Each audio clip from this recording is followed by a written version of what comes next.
Just a few days back, I attended the D.B. Cooper conference at Columbia Edgewater Country Club. At the conference, I was able to obtain new information regarding the case. First off, the main suspects that are believed to be D.B. Cooper seem to be remaining the same for the most part, okay? They're all kind of the same throughout the whole entire year, and the suspects haven't really changed. But then what I found very interesting and questionable was that the majority of the information was confirmed by D.B. Cooper believers. For example, the plane that D.B. Cooper was skyjacking on stuck straight to Victor 23 flight path. Not only did everyone on the panel agree with this, but it's also been confirmed by an air traffic controller that worked that night. Another interesting fact that has been confirmed by multiple sources that if D.B. Cooper actually landed to safety with his parachute, then he had a 40-hour head start to the woods from search teams and Clark County Sheriff. Because when search teams actually explored the area, they weren't able to find anything in all of Portland and Clark County.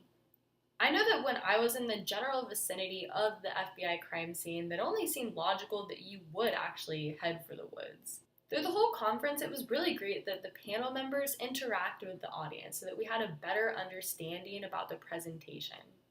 One of my favorite questions that an audience member actually asked was, do you believe that D.B. Cooper actually had real explosives in the briefcase?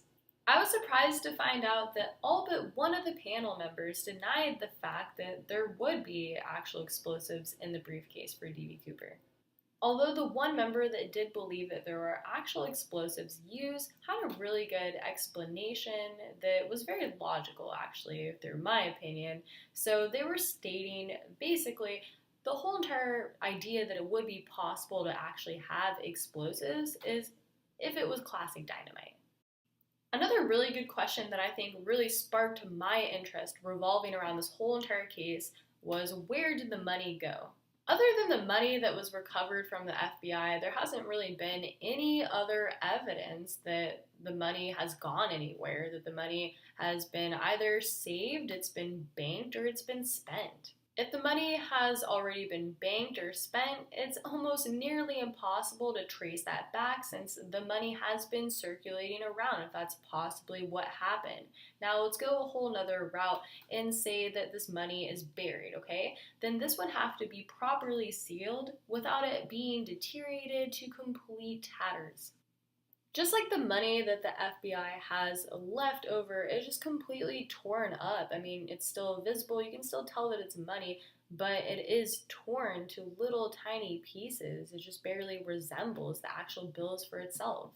Overall, I really enjoyed the intellectual discussion and the breakdown of the famous D.B. Cooper mystery. Now, I believe that when I was there documenting the key parts and the key ideas, being able to ask questions and then just absorbing all that information really made me understand the whole entire situation.